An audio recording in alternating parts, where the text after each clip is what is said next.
Oke, kira-kira kejutannya apa? Tetap ya ditanya ya. Dari kemarin kita udah bahas ya. Kemarin udah nanya, masih gitu. ngeles-ngeles gitu. Ya, tapi kan siapa tahu ada kejutan last minute gitu. Nah, itu dia. Kita sih pengen menggali mengenai hal itu karena rasa penasaran publik pun juga semakin besar, apalagi sudah dikode-kode oleh Mbak Puan kan. Kita akan bahas hari ini bersama dengan Mas Nyarwi Ahmad, analis komunikasi politik UGM. Selamat pagi, assalamualaikum Mas. Pagi Mas, sehat Mas. Pagi Maria, pagi Bayu. Ya, nanti juga akan bergabung dengan kami, ada Ketua DPP PDIP, ada Pak Jarod ya, tapi masih dalam proses nih. Nanti kita bahas lebih lanjut dengan Pak Jarod. Tapi saya ke Mas Nyarwi dulu, Mas, soal kode kejutan begitu ya. Meskipun kemarin diakui ya sama politisi PDIP, Bang Oli gitu, rasa-rasanya sih belum akan mengumumkan ya cawapresnya. Tapi ya nggak tahu juga gitu ya. Tapi kan tergantung nanti kalau misalnya Bu Mega punya keputusan lain. Kalau momen hari ini, mungkin tidak pengumuman cawapres itu dilakukan oleh PDIP? Saya lihat itu belum ya. Kenapa? Ya kita tanya mixernya begini, hal yang masuk akal. Apa sih urgensinya hari ini gitu ya? PDIP mengumumkan figur pilihan cawapres gitu. Gak ada yang mendesak PDIP Nah, kan nggak ada, kan gitu. Dan PDIP juga partai yang eksis ya, artinya dengan misalnya basis kursi dia sendiri sudah melampaui parliamentary threshold. Belum lagi menggandeng sekarang koalisi-koalisi dan berusaha terus menggandeng yang lain juga, kan gitu. Jadi saya lihat belum ada alasan ya untuk mengumumkan ya siapa sosok cawapres. Yang memungkinkan pasti akan muncul nama-nama kan gitu, akan disampaikan. Nah itu apakah nama bertambah atau daftar namanya ini berkurang. Nah itu yang mungkin salah satu kejutan kalau mau kan gitu. Nanti yang mungkin bisa nampak di GBK ya. Tapi kan kita tahu juga bahwa koalisi sebelah, koalisi perubahan kan juga sudah keluar akan mengumumkan pendamping Anies Baswedan. Kemudian kemarin Mbak Puan juga memberikan kode-kode yang kami tangkapnya mengarah ke sana begitu ya. Secara komunikasi politik apa sih yang mau ditampilkan oleh seorang Puan Maharani? Ya, saya kira Mbak Puan ya sebagai ketua untuk pemenangan kan sudah ditunjuk itu ya. Paling enggak ya memberikan alternatif nama-nama itu kan ke publik, menawarkan. Ini dalam marketing politik kan juga pengen kan. Ini produk saya kira-kira gimana? Ini kita punya banyak. Cek ombak. Kan gitu, banyak stok nih kira-kira gitu. Dan kira-kira nanti publik juga saya kira pasti akan ada preferensi kan gitu. Lebih suka yang mana gitu kan. Tapi begini ya Bayu dan Maria ya. Sebenarnya kalau kita lihat ya, apa yang sekarang ini PDIP kan punya panggung yang bagus ya. Kenapa? Karena Ganjar itu salah satunya capresnya itu kan punya daya elektabilitas yang ya kompetitif lah dengan Pak Prabowo, kadang naik kadang turun. Nah, belum lagi dari sisi pengalaman partai yang sudah berkuasa ini, kalau tahun ini berarti kedepannya nanti 10 tahun kan gitu. Dan itu juga punya daya tarik ya ke cawapres yang lain ya. Entah dari stoknya itu menteri-menterinya Pak Jokowi gitu ya, atau dari bahkan kepala daerah yang lain gitu, atau dari ketum-ketum partai kan gitu. Nah ini saya kira ya upaya untuk mendekati Mbak Puan itu akan terus-menerus komunikasi ya, akan berlangsung gitu. Nah bagaimana dengan yang lain? Koalisi perubahan tadi, saya kira sama ya. Koalisi perubahan yang mungkin belum banyak dibicarakan itu kan baru jumlah yang dibahas ya, belum nama-namanya. Nah PDIP ini dengan koalisinya saya lihat bukan hanya jumlahnya yang kita tahu juga, tapi nama-nama. Dan nama-nama itu kan lewat banyak statement orang ya, misalnya dari Mbak Puan sendiri juga disampaikan kan gitu. Bahkan sebelumnya ada diwawancara doorstop itu Pak Jokowi kan juga sempat bahkan kira-kira ini siapa ya, ini bisa gitu ya. Nah ini juga dinamika ini akan terus terjadi. Malah yang kita tunggu-tunggu sebenarnya itu nama-nama di KIB ya, siapa sih kandidat potensial untuk cawapresnya Pak Prabowo misalnya begitu. Nah itu juga belum muncul kan sampai hari ini seperti itu. Banyak yang masih perlu digali dari Mas Nyarwi ya. Sambil menunggu Pak Jarod bergabung bersama kami ajak Anda untuk menyimak laporan rekan kami, ada Prita Zega ya di GBK. Bagaimana sih persiapan puncak bulan Bung Karno kali ini, Zega? Ya, Bayu, kami sudah berada di Stadion Gelora Bung Karno di mana nantinya sekitar pukul 12:30 siang ini akan digelar peringatan Bulan Bung Karno oleh PDIP. Dan saat ini pemirsa, kami melihat situasi saat ini, situasi terkini, kami melihat bahwa sudah ribuan kader PDIP sudah mulai memasuki di di beberapa titik di Gelora Bung Karno, namun masih belum bisa untuk masuk ke dalam venue-nya yang nantinya open gate akan dilaksanakan pada pukul jam 10. Begitupun juga media, nanti kami akan masuk ke dalam pada pukul jam 10 bersamaan dengan kader-kader yang lain yang juga akan memasuki venue yang akan nanti dihadiri oleh Pak Presiden Joko Widodo dan juga rencananya juga akan didampingi oleh Wakil Presiden Ma'ruf Amin dan juga sejumlah menteri di kabinet Pak Presiden Jokowi, dan juga ada berbagai kader, ribuan kader PDIP yang akan juga ikut turut hadir dalam acara ini.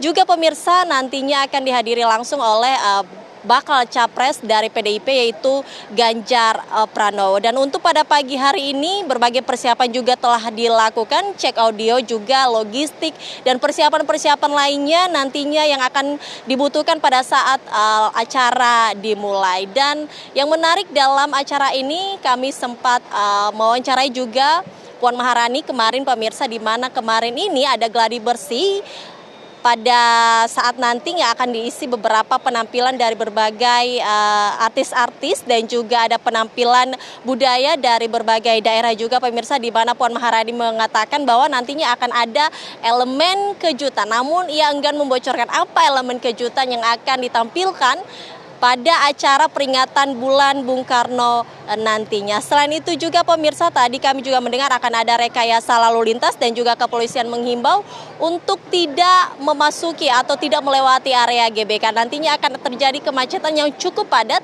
karena ini pemirsa acaranya akan dihadiri oleh ribuan kader-kader PDIP, bahkan diprediksikan akan lebih dari 100.000 orang makan.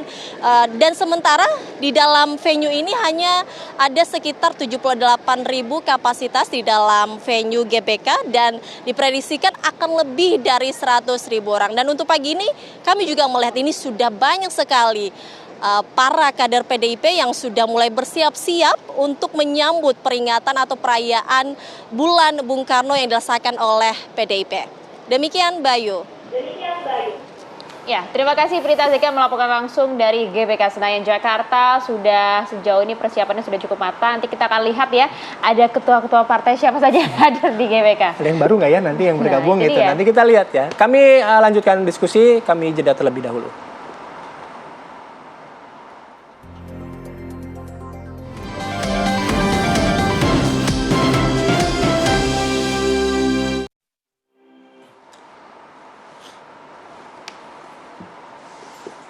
Dan kembali di Apa Kabar Indonesia Pagi. Kita lanjut diskusi, saya langsung ke Mas Jarod. Mas Jarod, agenda sebenarnya untuk hari ini penekanannya pada apa? Dan kemudian yang ditunggu-tunggu adalah kejutannya apa sih? Kejutan politik ya Mas, tolong ya, bukan kejutan acara. Harus fokuskan. Silakan Mas Jarod. Kalau disebut di sini Mas Bayu ya, Mbak Maria, Mas Darwis ya. Kalau kejutannya disampaikan di sini nggak ada kejutan dong. Tapi yang jelas begini loh. Jangan disebut sini, nanti dilihat aja, dilihat ya. Tapi yang jelas acaranya ini adalah sebetulnya konsolidasi akbar PD Perjuangan yang melibatkan seluruh 3 pilar partai ya. Itu ada struktural ya, ada legislatif dan ada eksekutif. Mulai dari tingkat DPP sampai dengan tingkat anak ranting ya. Kemudian juga diundang badan saya partai, simpatisan, relawan gitu, dan tokoh-tokoh termasuk ketua-ketua umum partai politik. Baik yang sudah bekerjasama dengan PD Perjuangan maupun yang nanti ya kemungkinan besar kita harapkan juga bisa bekerjasama dengan PD Perjuangan. Untuk membangun bangsa ini kan tidak bisa sendiri-sendiri. Semua komponen bangsa itu harus bersatu. Maka dari itu tema dari Bulan Bung Karno ini adalah kepalkan tangan persatuan untuk Indonesia Raya. Itu yang pertama, sehingga yang hadir ya konsolidasi ini sifatnya konsolidasi, tetapi konsolidasi yang menggembirakan. Konsolidasi yang menggambarkan bagaimana sebenarnya ya Indonesia ini awal mulanya ya itu diletakkan atau digagas atau diperjuangkan oleh para bapak bangsa. Jadi ini kita juga memberikan penghormatan atas jasa-jasa proklamator Bung Karno. Jadi kalau kita bicara tentang Bung Karno itu tidak bisa dilepaskan dengan PDI Perjuangan. Karena PDI Perjuangan itu ya itu awalnya adalah dari Partai Nasional Indonesia yang didirikan oleh Bung Karno tanggal 4 Juli 1927. Sehingga nanti akan ada, kalau dimasukkan itu boleh juga, itu pemecahan rekor muri, itu ada tari kecak yang akan ditampilkan oleh 3.000 penari perempuan ditambah dengan 500 penari dari Mas Guru Soekarno Putra. Jadi semuanya perempuan yang untuk tari kecaknya 3.000 ini untuk pemecahan rekor ya. Yang kesemuanya nanti akan menggambarkan sejarah Bung Karno ya. Jadi lebih baik sebetulnya nuansanya itu untuk meluruskan sejarah kalau menurut saya, untuk memberikan pemahaman kepada bangsa ini, kepada anak-anak muda terutama ya, tentang sejarah ya PDI Perjuangan, sejarah Bung Karno yang pada masa pemerintahan Orde Baru itu sengaja dikabulkan.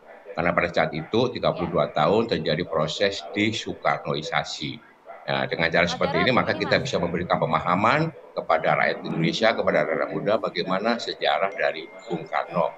Karena Bung Karno itu bukan hanya sekedar Presiden pertama Republik Indonesia, beliau adalah proklamator, beliau adalah penggali Pancasila, beliau adalah penyambung lidah rakyat Indonesia. Ya. Itu jadi yang ingin ini ditampilkan kembali oleh kalau PDI kejutan Perjuangan yang ya, sifatnya praktis itu nanti dilihat saja nanti ya di GBK. Iya, Mas Jarod, tapi tadi Anda sampaikan juga bahwa ini tidak hanya hallnya Bung Karno saja, tetapi juga ini hari ini akan ada konsolidasi dari PDI Perjuangan itu sendiri. Artinya nanti adakah kemudian partai-partai lain yang juga akan diundang pada hari ini? Siapa saja, Mas? Kasih bocoran dong. Partai lain yang diundang itu ada yang kuning-kuning keemasan diundang, ya. Kemudian ke biru-biruan juga diundang. Kemudian yang ke hijau-hijauan juga diundang, ya. Di samping yang sudah bekerja sama secara politik dengan PDI Perjuangan, ya. Jadi itu nanti diundang. Kemudian Menteri Kabinet Indonesia Maju juga diundang, ya. Kemudian Pak Jokowi otomatis, ya. Mas Ganjar Pranowo otomatis, ya. Bakal calon wakil presiden yang namanya berseliweran itu banyak sekali yang kita dengar itu kemungkinan juga akan hadir. Kecuali Pak Sandi itu izin karena beliau sedang menunaikan ibadah haji. Yang lain kalau misalkan posisi di Jakarta, insya Allah akan hadir. Jadi kita lihat saja. Yang kemarin bertemu dengan Mbak Puan, Mas AHY juga diundang dan dipastikan hadir nggak? Yang kebiru-biruan yang mana nih maksudnya nih? Ada, pokoknya kebiru-biruan dilihat aja nanti ya. Ada kebiru-biruan akan diundang, ya kuning ke emas-emasan juga akan diundang. Yang penting begitu, yang penting kita ini guyup rukun.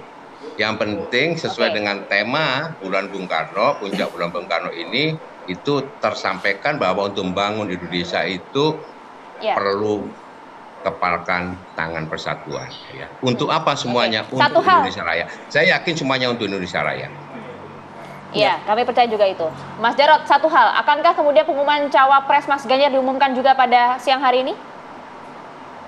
Itu bagian dari kejutan kok ditanya. Itu bagian dari kejutan, ya. Jadi ditunggu saja. Ya, karena pengumuman itu bisa kapanpun juga. Karena Ibu Mega ini ya, ini kadang-kadang mengambil momentum ya itu pada posisi-posisi yang sebetulnya itu sangat tepat. Seperti misalnya Mas Ganjar itu diputuskan, disampaikan, dideklar 21 April. Hari Kartini, satu hari sebelum Idul Fitri. Ya, kemudian makanya itu ditandai sekarang bagaimana kita mendudukan posisi perempuan itu sentral betul ya di dalam pembangunan Indonesia. Makanya ini ditampilkan, kita lihat itu 3.000 penari kecak ya. Nanti akan menari bersama-sama di GBK ya, yang kemudian ditambah didukung oleh 500 penari dari Mas Guru yang untuk menggambarkan bagaimana sejarah perjalanan Bung Karno, sejarah perjalanan PDI Perjuangan, ya. Jadi tema sentralnya sebetulnya ini kaum perempuan yang mengambil banyak. Oke, apa jangan-jangan nanti cawapresnya juga perempuan? Nah, kita bahas lagi ya nanti ya. Kita jeda dulu ya Mas Jarod sama Mas Nyarwi. Sesaat lagi ya kita akan kembali.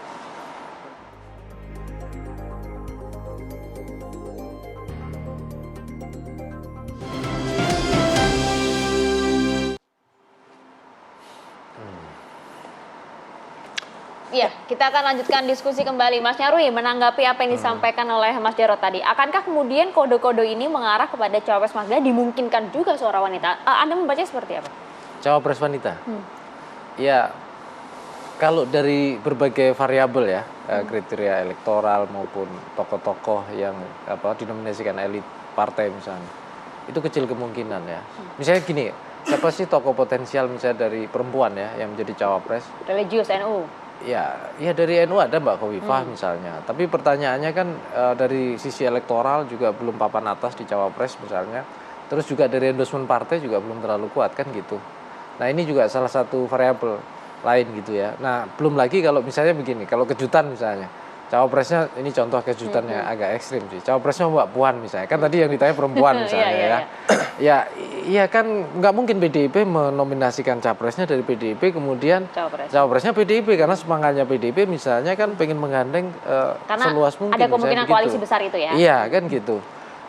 Saya kira gini, lepas dari kejutan-kejutan ini kan kejutannya sebenarnya bukan hanya siapa yang hadir saja atau nama-nama cawapres juga yang nanti akan diumumkan. Tapi saya sendiri itu juga mungkin akan penasaran apa yang akan disampaikan dalam komunikasi politik ya. Apa yang disampaikan oleh masing-masing tokoh yang hadir. Contoh misalnya, nanti Mas Ganjar mau statement apa, Bu Mega sendiri juga termasuk, Mbak Puan juga gitu ya. Termasuk juga nanti Pak Jokowi juga kan, Pak Jokowi diundang juga kan untuk memberikan pidato misalnya. Jadi itu juga kejutan, belum lagi siapa yang mungkin bukan hanya yang hadir loh ya, yang tidak hadir juga kan. Itu juga mungkin kalau kejutan yang menarik memang kalau misalnya contoh ya, kalau dari 10 nama misalnya itu menjadi 5 misalnya. Itu contoh kejutan dengan berbagai kriteria ya. Jadi kejutan juga banyak kemungkinannya gitu. Atau mungkin kejutan ya nama-nama yang digadang-gadang cawapres duduknya di depan gitu kan. Ya, kan kita nggak tahu kan nanti. Betul Pak Yu. Oke, sebelum saya ke Mas Jarod lagi, ke Prita Zega lagi ya untuk menyampaikan persiapannya sampai sejauh ini bagaimana di GBK. Dan sudah siapa-siapa saja yang hadir mungkin? Ya, Zega. Elit PDIP. Oh, belum, nanti ya kami hadirkan kembali Prita Zega. Tapi saya langsung ke Mas Jarod itu. Mas Jarod tadi kan konteks dalam peringatan di bulan Bung Karno ini sudah Anda jelaskan gitu. Kejutan nanti dilihat sajalah gitu. Ini pertanyaan juga dari saya. Satu yang tadi, apakah satu cawapresnya mungkin dari perempuan gitu. Yang kedua, apakah kejutannya sesuai dengan mimpinya Pak SBY yang kemarin di-tweet gitu, Mas Jarod? Akan gandengan bareng-bareng nanti di GBK. Jadi kita itu kan berpikirnya kok sifatnya lebih praktis begitu ya, bukan substansial ya. Makanya yang ditunggu itu kan kejutannya siapa bakal calon wakil presiden gitu kan. Tapi sebetulnya kita berpikir lebih besar daripada itu. Bagaimana Indonesia ke depan, bagaimana keberlanjutan atau keberlanjutan apa yang sudah diletakkan oleh Pak Jokowi. Ya, mimpi kita tentang Indonesia Raya itu seperti apa, kan gitu kan. Kemudian bagaimana itu diterjemahkan di dalam konsolidasi internal ini ya, konsolidasi akbar rangka puncak peringatan Hari Bung Karno. Bagaimana kita bisa meneladani apa yang sudah diletakkan oleh Pak Bung Karno, oleh Ibu Mega, oleh Pak Jokowi, dan nanti insya Allah akan dilanjutkan, diteruskan oleh Mas Ganjar gitu ya. Nah, kalau kita berbicara praktis tentang misalnya siapa bakal calon wakil presiden, saya balik bertanya, Pak Prabowo itu sudah 9 bulan loh declare sebagai calon presiden, wakil presidennya juga masih belum jelas. Ya, Mas Anies itu sudah 7 bulanan ya. Nah, bakal calon wakil presidennya juga belum jelas, kan gitu kan. Mas Ganjar kan baru 2 bulan, maka butuh tadi sampaikan oleh Mas Darwis ya, kita akan menghitung bagaimana aspek elektoralnya, bagaimana apakah sesuai dengan visi yang ke depan untuk bisa meneruskan apa yang sudah diceritakan oleh Pak Jokowi itu loh ya. Jadi sifatnya lebih seperti itu dan ditunggu saja lah yang sabar gitu loh.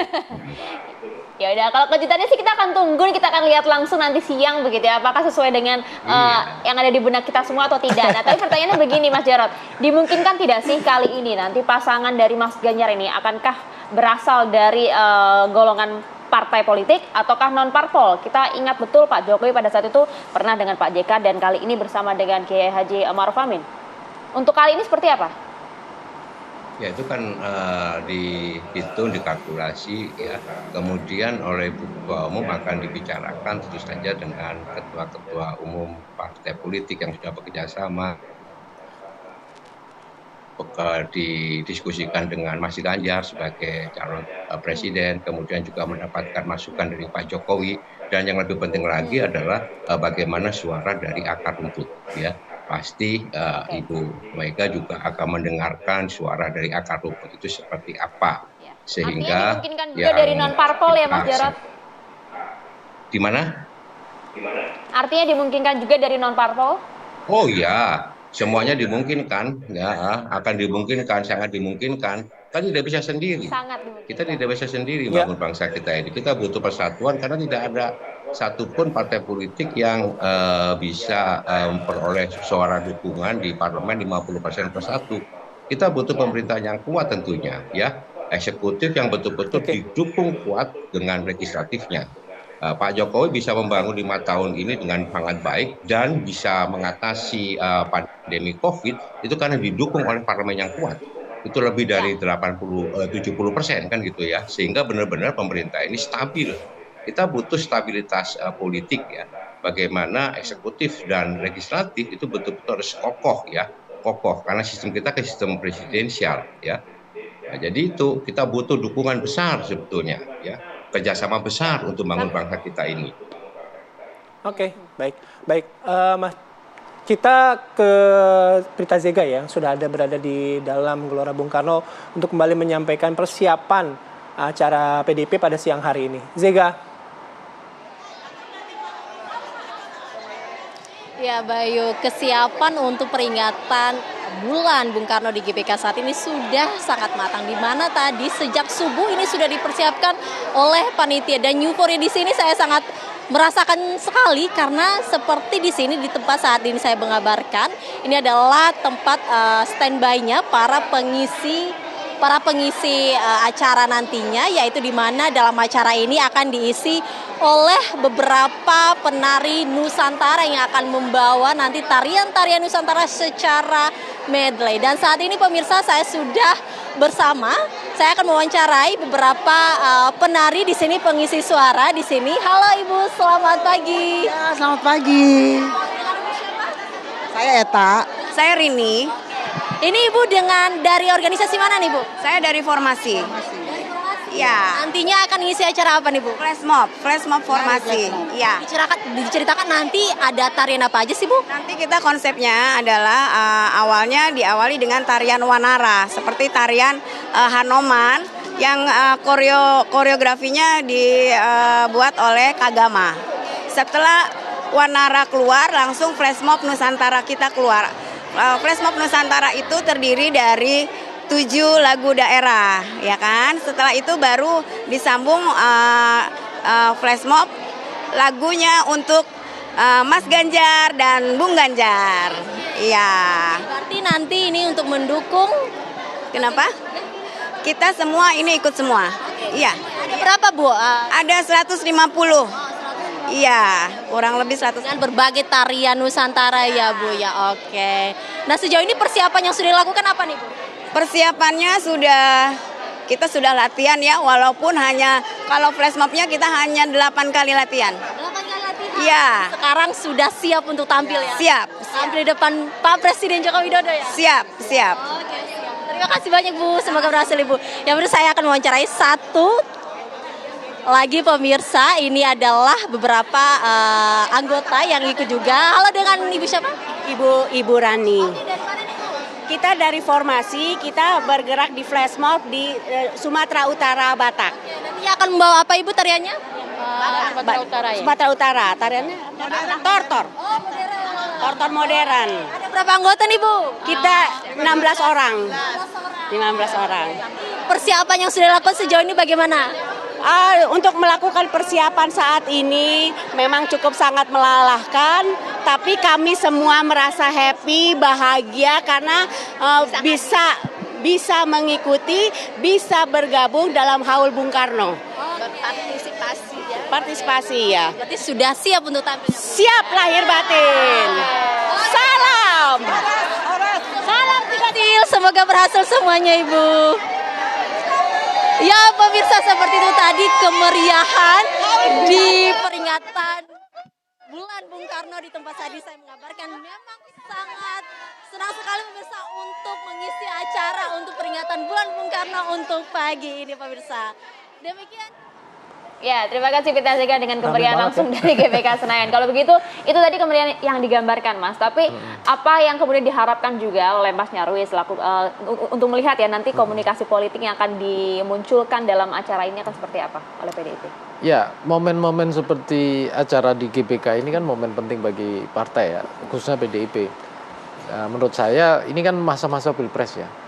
Publik juga akan menunggu-nunggu ya.